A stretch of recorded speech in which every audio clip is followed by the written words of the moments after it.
I'm Eric at Frog Valley Tropical Fruit Farm, and this is Florida Natural Farming. I'm just going to walk around and look at stuff and talk about natural farming. It's so bizarre to me that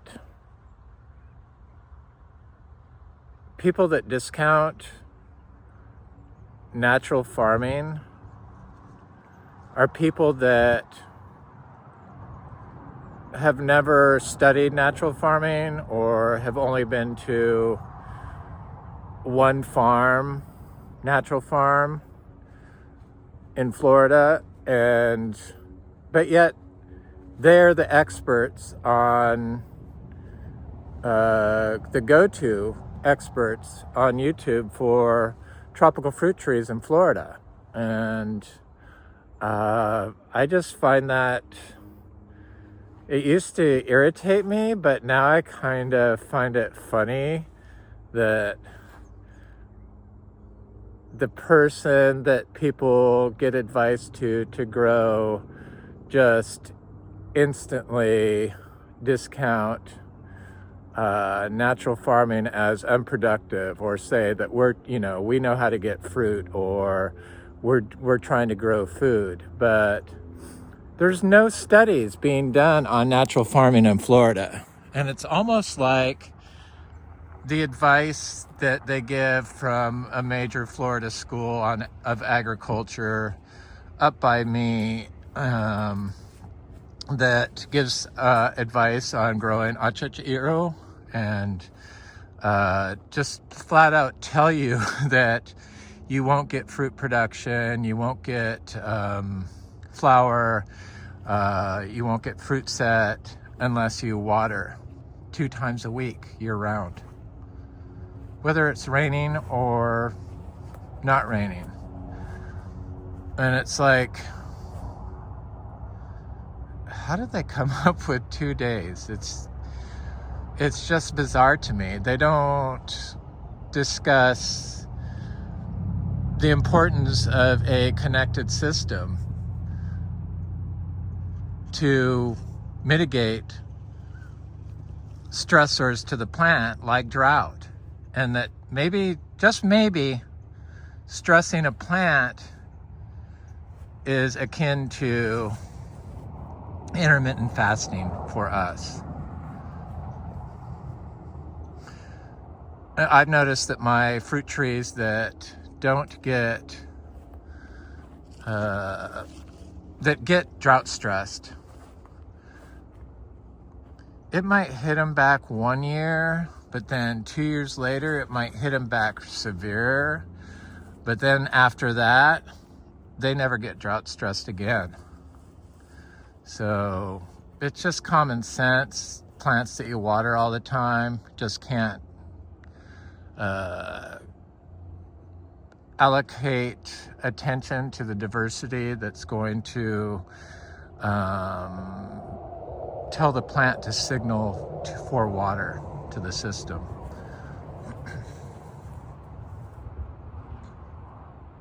So it doesn't have the support group in its microbial self, meaning soil, phyllosphere, endosphere of the plant, rhizosphere, to get water, because it's never had to. And then they don't even look at how their water is being distributed to the plant. And people need to really look at this, because the plastic may not bother us today, but I know in the future it's going to greatly impact the plant's ability to photosynthesize, and it's going to lead to more cases of dementia and chronic pain and heart disease and a host of other known human plastic-induced disease from plastic. I mean, it's probably the greatest threat I think there is. But anyway, the plant people are, they're like equal partners with the chemical companies and the plastics. And you put those chemicals in the plastics, and they piggyback on microplastic particles that, when they're small enough, get uptaken into the plant. And that's how mitochondria damage happens in the plant. And it disrupts their signaling pathways and their hormone pathways, and all the signaling that's involved with all that stuff to the environment and to the biology. It kills biology is what happens. So once the biology gets killed from these pathogens, the single cells mutate, the DNA changes. What fills up that space where the biology once lived? And we got to have a certain percentage of biology in all living organisms. Look at the mangoes are reblooming. Yay, this is a peach cobbler. They bloomed in January, and this is their first rebloom, so this is good. I noticed it on the back. It's a pretty big tree. It's 5 years old. Is it? No, it's got to be old. It's 5 years. This tree. It's a small 3-gallon. So these pollutants piggyback onto the plastic, and the plastic of their own host of pollutants, and they work together, and that cause cellular damage and dysbiosis on a cellular level inside the plant. So once the percentage of microplastics increase inside the plant, it's going to increase the detrimental effects on photosynthesis. So the photosynthesis decreases in plants, which you need. So all those dead cells, what's being replaced with it is plastic. So if you're like,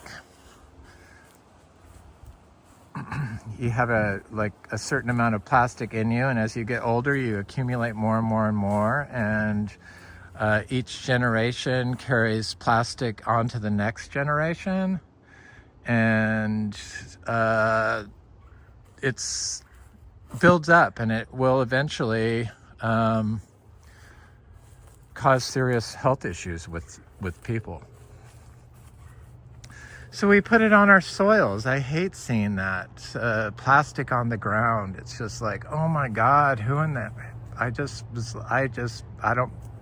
don't get it. I just don't get it. It's something you learn at a nursery, and nurseries, when I was growing up, were always known to be very polluted spaces, not something you want to emulate in your biome that you live in. Very pretty here. It's like, why is this light weird? There. So you don't want to really live in a nursery. And all that plastic, they've shown that people that work in recycling centers die of, I believe it's issues with their breathing due to the plastic, a lot of them. I read that somewhere. Something like that. It's just not good. So, I don't know. And then people water with plastic. I connected our place to a plastic before, and we still have some plastic around here, but I try to get it out. And our Ups and Downs farm is, of course, got plastic all over it, but I'm old now, so I'm just trying to clean it up and restore it up there. But this place pretty much, thankfully, it has some plastic, we've gotten rid of. But this is a metal stake. But still, this sheds. It all sheds. It all adds up. You know, I'm just as guilty as the next person. I just think that people really need to pay attention to that. And before plastic was around, people managed to get plants to other people without the plastic. You know, they didn't use plastic, and they didn't use all these chemicals they use today. It's just scary how many chemicals they use. And you don't have to. It's very pretty here, huh? It's so freaking cold. I feel like I'm in Citra just at night, but it's like cold. I'm surprised everything's doing good. The durian, you know, it doesn't seem to mind, but it is in a sheltered position. All this different plants all growing together, you know, let's think of it as a weedy tree, English border. You know, a little bit of flowers, grasses, and just like a mess. But it looks really good, I think, and it's full of food. Ginger, durians. Durian's got new leaves. They don't putting out new leaves when it's been this cold, and there's actually no sign of cold stress, none. But it's parked next to a banana, which obviously is suffering a little bit. Here's another durian. No leaf stress.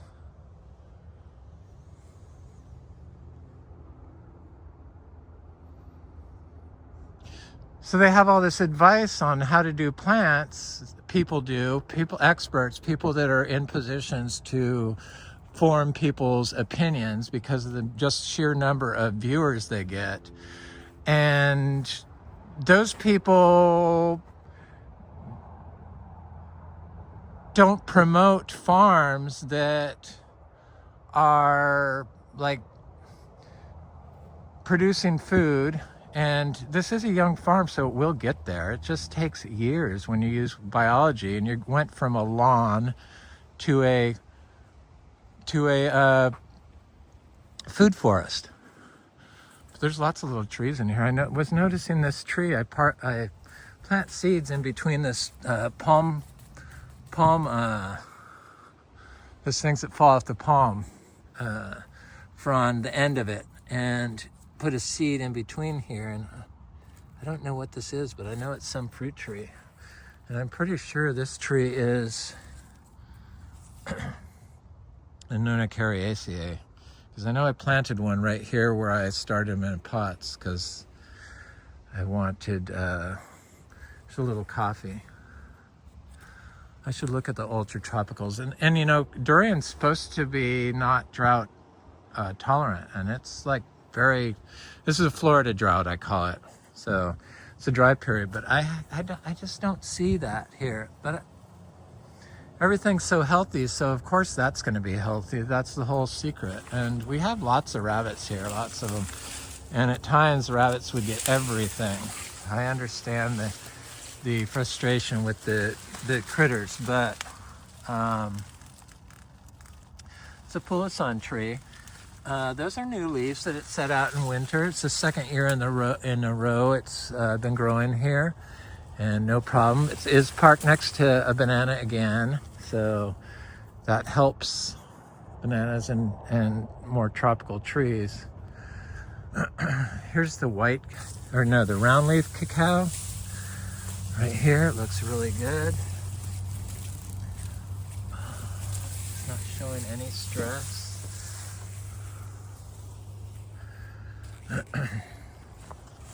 The jaguar cacao looks good.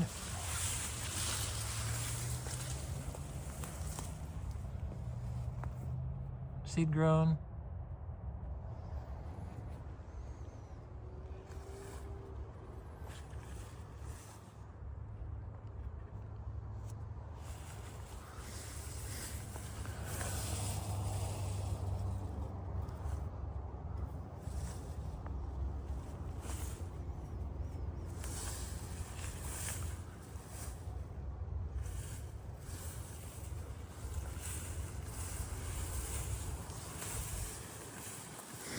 Here's something here that I don't know what it is. It's a,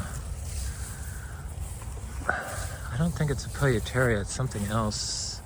I thought it looked very good. Mm-hmm.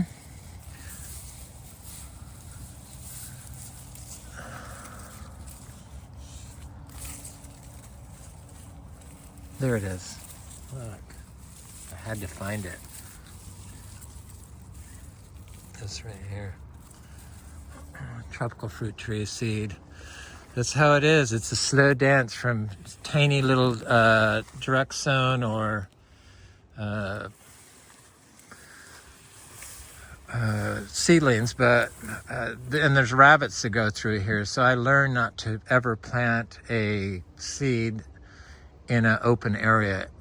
Make sure you plant it with like where there's a lot of stuff. And then I've been putting these aeroids, which they're doing good. They're slowly coming along in the landscape because they're toxic, you know. Though they will eat, the rabbits will eat the Monstera deliciosa leaves. But I noticed they don't touch those, so I'm trying to get those to grow in here. So I understand the whole rabbit thing. I just don't put any chicken wire down. That's a good way to do it. Siggy's International. Is that what it is? Comments on my YouTube video. He mentioned he puts chicken wire around stuff. My friend Frank told me that his rabbits have been eating the bark off his loquats. They don't do that here, but there's a lot of stuff to eat too. So why would the rabbits be eating that when they could eat all this grass? These little leaves and stuff. Mm-hmm.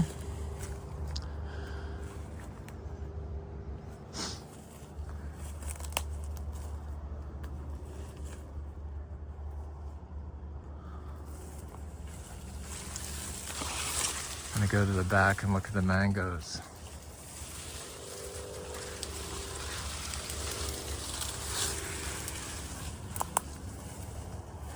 Look at this huge achachiro tree.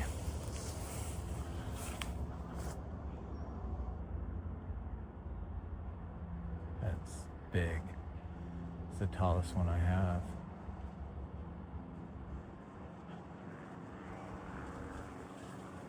Next year that will fruit. So University of Florida giving advice on achachiro. Well, you get saying you have to water it twice. All of our achachiro were out, never watered, except for the 40 trees we bought from a nursery. And a lot of those were super slow growing when we connected them to water. We connected stuff to water for 9 months because my partner was freaked out because everything looked horrible because it was a lawn. We took nursery trees and we put it inside the lawn, and then we put wood chips around everything. And, you know, we weren't watering. And then I would pull weeds from around the trees. And I quickly discovered that the trees will die if you do that when you dry farm. So I stopped doing that. And ever since then, it's been good. Cacao.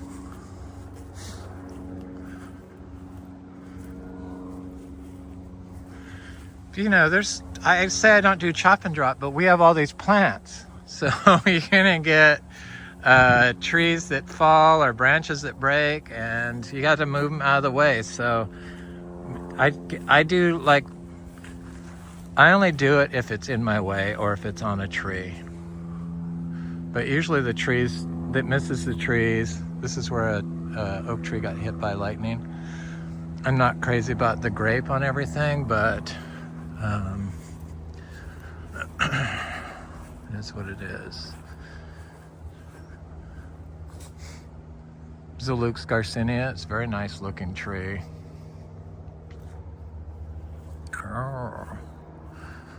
Mangoes are starting to rebloom. I saw it on the M4 and a lot of the other ones. I was worried about that. Here's a male Garcinia livingstonii tree, and it's not blooming.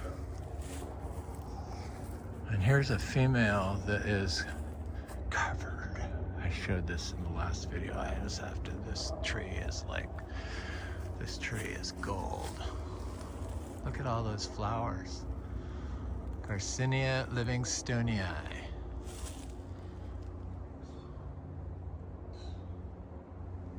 Female tree. I love this tree. Love you. Love you, love you, love you. It's gonna be a good Garcinia year, everyone.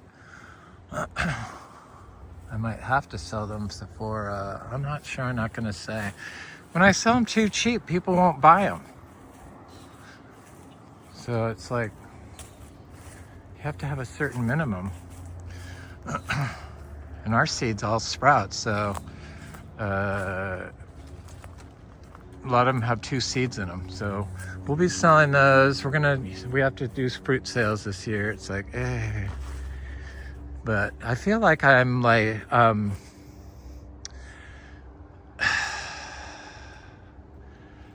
like I'm not living here. And so it's like almost like I go somewhere to work, and it makes me feel, when I'm here 24/7 and sleeping, living, breathing, Frog Valley Farm, and then trying to sell fruit, I didn't like it, but I could see being able to pick the fruit. When my partner comes, I leave, they package the fruit and ship it. Yes, that works.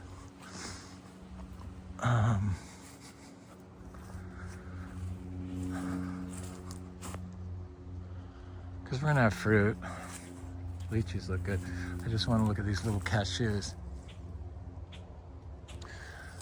Lots of cashews. The cashews are looking very promising this year. Two trees now that I believe are gonna have fruit.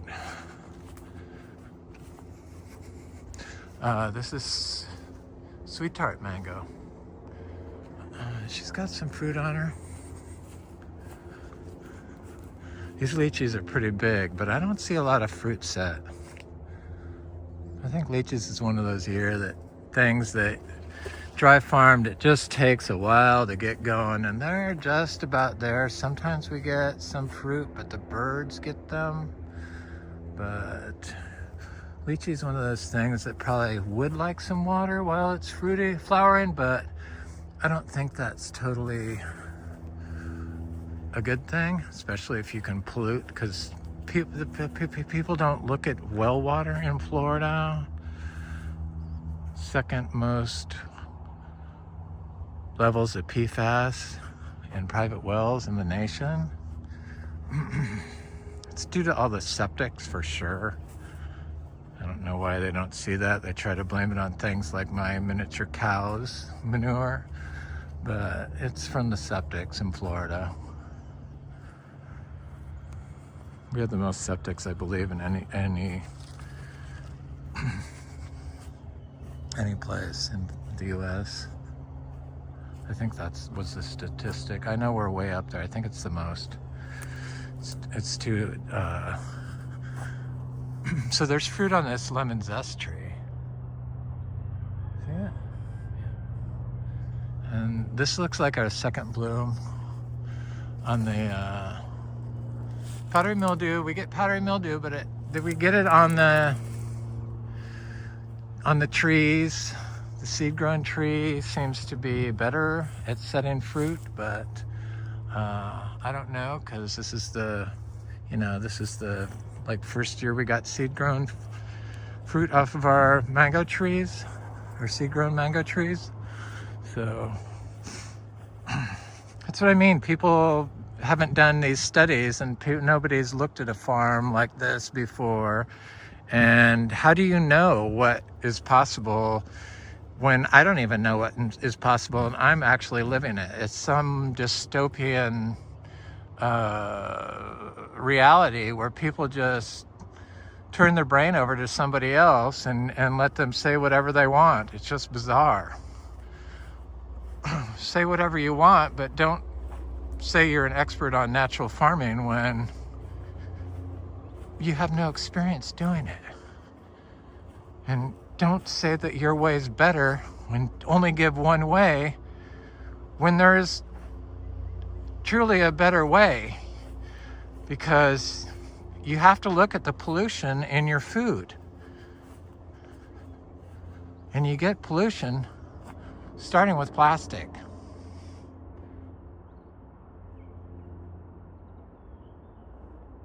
Plastic pots, plastics, plastics from birth with plants is how that is.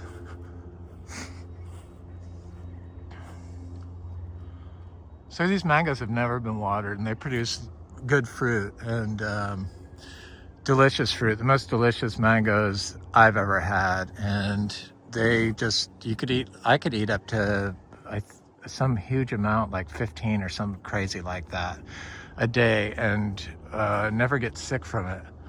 I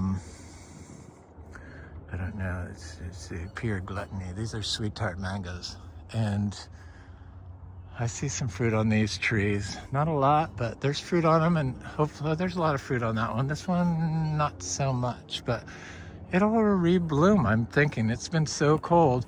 This tree is a fruit punch tree, and it looks like it's reblooming. In fact, I see it's reblooming.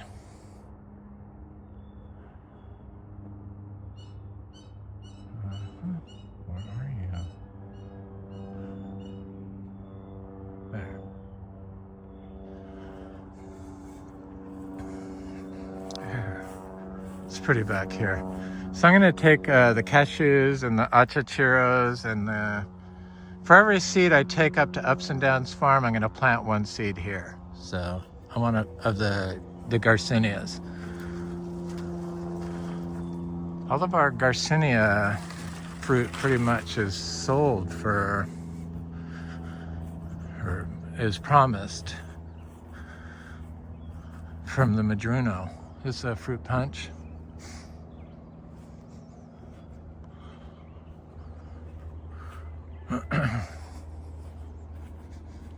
Fruit punch.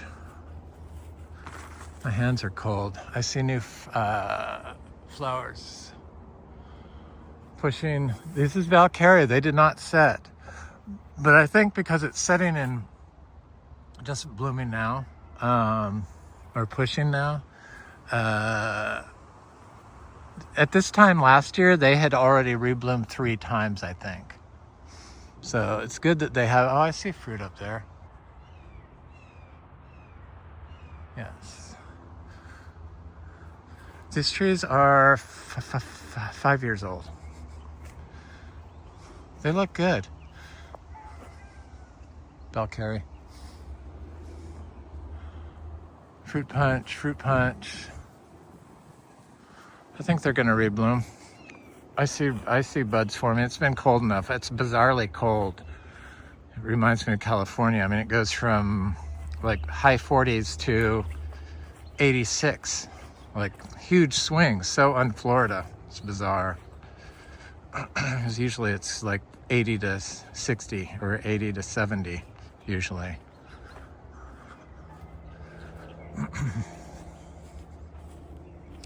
I was ready for it though, because I live in Citra. But it's less humid up there, so we haven't had to use the air conditioner, which is nice. I love it up there. I love it. I love it here, but here's a cotton candy. It's just pushing all over. The cotton candies seem to all be pushing all over now. So maybe this is why this will be a late mango. I don't know. See, I'm just learning tropical fruit as I go. And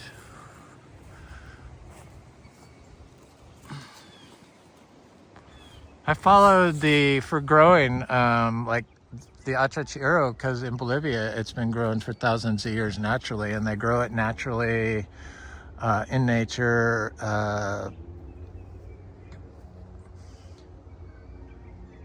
Commercially down there, and it's the Bolivian mangosteen, and So that's what the information I looked at. And it's like, it just doesn't make sense that everything grows so lush and beautiful here if you leave it alone in Florida. That this stuff shouldn't be able to grow according to what its genetics adapted it to, which is why I got the zebu manure. So, but it seems fine. All of them are in bloom. It's a good feeling. We usually get tons of fruit, but last year we did not. And this year I thought was a wash, but this is ice cream. It's getting ready to bloom again. So this usually produces a lot of fruit. This is a Valkyrie that has fruit on it, and this is a Valkyrie that has fruit on it, little fruits. Not a lot, but it'll probably bloom some more. This has got a Valkyrie that has tiny little fruits on it.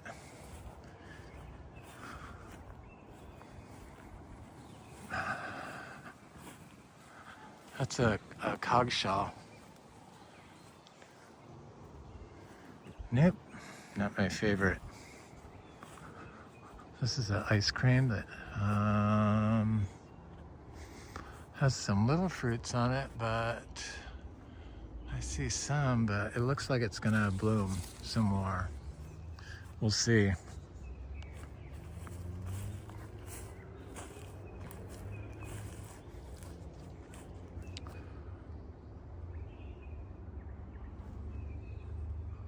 Yeah, to just blatantly just discount nature as unproductive is kind of funny. Sad, but it's funny to me now. It's just like, oh my God, can't you not see what is being done around you? That everything else is slowly dwindling away under what has been going on as the norm here in Florida. Each space gets less and less and less, and more lawn and pavement and tract homes. And so they don't see that Florida is capable of growing food naturally. This is a curry mango, and it's getting ready to give us a bloom. Curries always never set fruit here, the first bloom, so I'm holding out hope. This is a cogshell. It's a pretty tree though. The flavor is very good for it with cogshell. Juiced, I'm sure it's really good, or ice cream.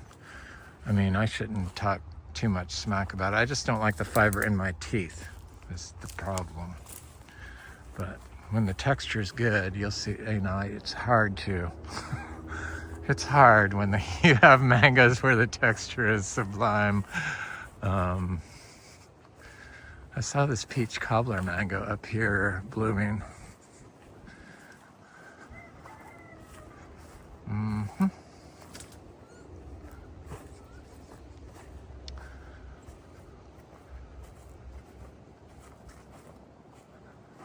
This is a sweet tart. This is a lemon zest.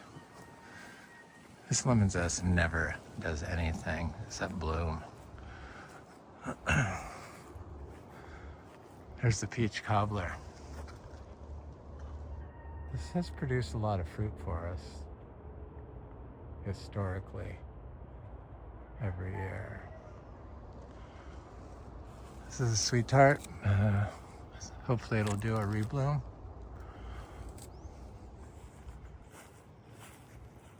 Oh, I see the lemon zest is reblooming. There's lots of rebloom,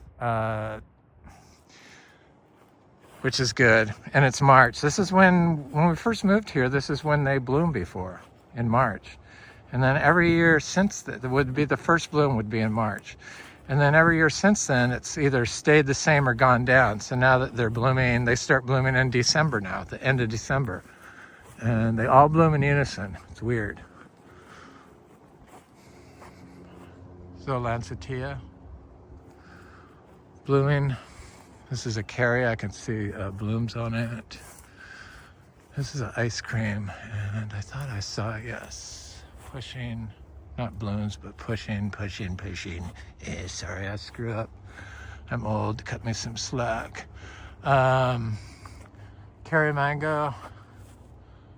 Oh, yes, everywhere. It's a coggshall. Yes, ice cream, blooms. It's got blooms. This one's got blooms. Yeah, ice cream, mango. There's a pina colada right there. It's got blooms too. Oh, the freeze 3 winters ago was like devastating. But I see that has blooms starting on it. Pina colada, ice cream. This is a big cotton candy covered in blooms. Are pushing.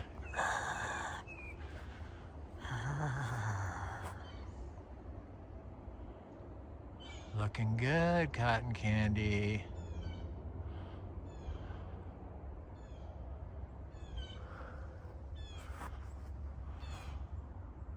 Oh, mangoes.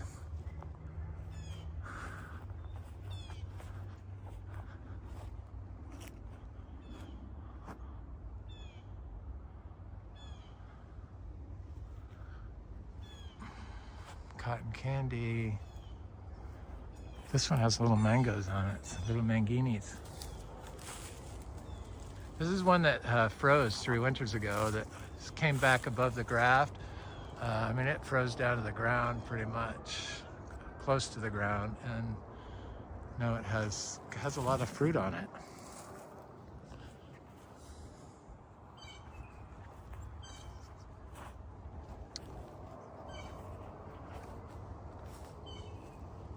Mangoes. Anyway, I'm Eric at Frog Valley Tropical Fruit Farm, and this is Florida Natural Farming. Thanks for watching. I hope you like, share, or subscribe, and leave a comment. I always enjoy hearing from you. Happy growing. Thanks for watching.